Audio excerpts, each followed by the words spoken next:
Mais la question que je me pose, pourquoi avait-il deux ailes dont il se voilait la face? La réponse est simple. Elle est simple. Ésaïe voit celui qui est sur le trône. Il parle de lui. Mais Ésaïe passe plus de temps à parler de celui qui sont au-dessus, de celui qui est assis sur le trône. Pasteur Faïta, tu sais pourquoi? Parce que les séraphins, avec un aussi grand privilège d'être au-dessus de Dieu, ont décidé de se voiler la face. Afin que ceux qui auraient l'opportunité de les rencontrer une fois, au-delà des portes du temps, c'est-à-dire dans l'éternité, ne puissent pas les regarder eux, mais puissent regarder celui qui est assis sur le trône. J'aimerais dire dans Hanouka 2025, il y a une dimension que Dieu va accorder à cette génération comme celle qui a accordé aux séraphins. Une gloire exceptionnelle, une ascension exponentielle, une gloire qui est sans mesure. Mais avons-nous aujourd'hui des hommes et des femmes qui vont dire, on ne va pas me regarder moi, on ne doit pas me contempler moi, on ne doit pas regarder à qui je suis, on ne doit pas regarder à combien je suis beau, à combien je suis belle, peu importe la grâce que j'ai, peu importe la puissance de ma foi, peu importe la gloire qui accompagne mon ministère, on ne doit pas me voir moi, mais on doit voir celui qui est assis sur le trône. Fais comme ça.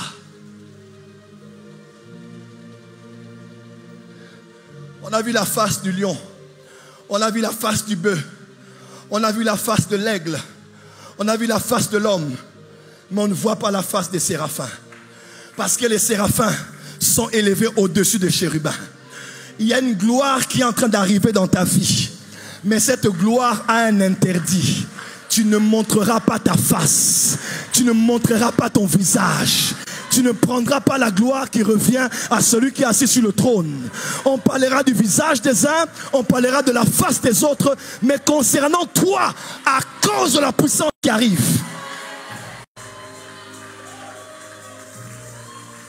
Psaume 115, verset 1. Non pas à nous, Seigneur, mais à ton nom donne toute la gloire à cause de ta bonté et de ta fidélité. Fais comme ça avec moi.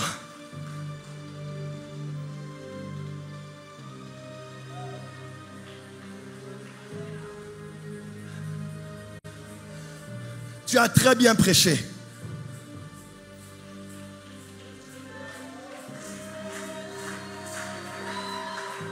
Quelle dimension prophétique de la voyance.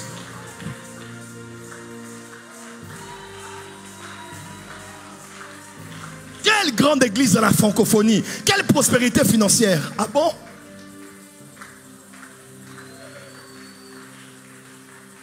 Quel glorieux mariage, quel glorieux travail, quel bon salaire, quelle élévation, quelle promotion. Je ne veux pas que ma face fasse ombrage. Je ne veux pas que ma face fasse de l'ombre à celui qui est sur le trône. J'ai été promu par lui, c'est vrai. Mais ne me regardez pas moi.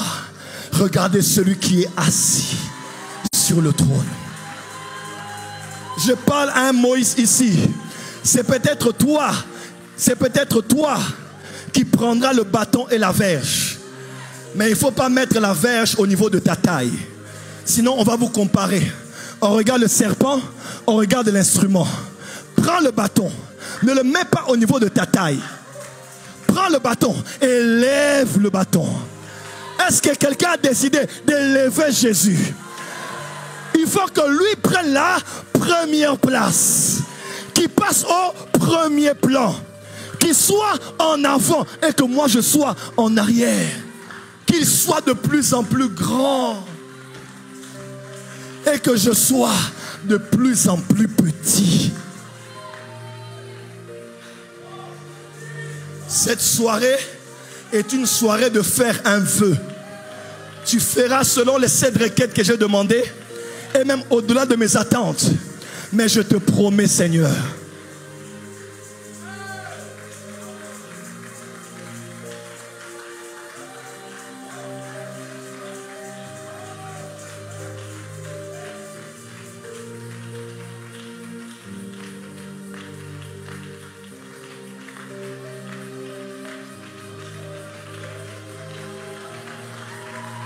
Joab a conquis même quand David n'était pas là. Il avait la puissance militaire, l'intelligence militaire, la force de frappe. Il part, il prend Rabat. Et quand il veut achever la conquête de Rabat, il dit stop. Il doit avoir une différence entre moi et David. Si j'achève la conquête, on fera de moi roi. Si j'achève la conquête, on mettra la couronne sur ma tête. Comment? Si j'achève la conquête, on me donnera le trône royal.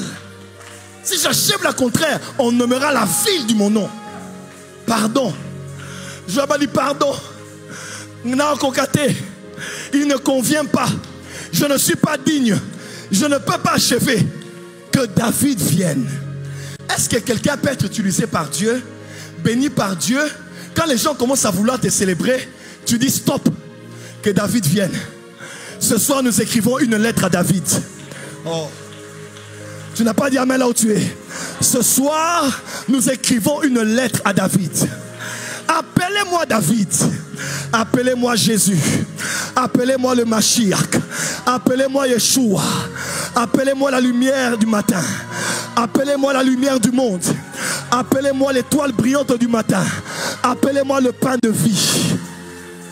Ici, on ne doit pas me voir moi, mais on doit voir celui qui est assis sur le trône. Combien ont perdu la place des séraphins parce qu'ils aiment qu'on regarde leur visage. Ils aiment qu'on regarde leur face. Ils aiment avoir la gloire des hommes. Ils aiment avoir la gloire du monde. Mais combien sont ceux qui vont décider avec une profondeur de consécration? Seigneur, je ne suis pas parfait, mais je ne prendrai pas ta gloire. Je ne toucherai pas au trône. Pharaon a dit, je te donne mon anneau, je te donne la puissance de vie ou de mort, mais une seule chose me séparera de toi. Dis à ton voisin, tu es enfant de Dieu. Non, dis à ton voisin, tu es enfant de Dieu. Tu es Dieu. Tu opères comme Dieu sur la terre. Mais n'oublie pas, dans le monde des hommes, dans le monde des esprits, une chose te sépare de lui. C'est le trône. Dis, le trône est pour Jésus. La gloire est pour Jésus. Les honneurs sont pour Jésus. La louange est pour Jésus. Les acclamations sont pour Jésus.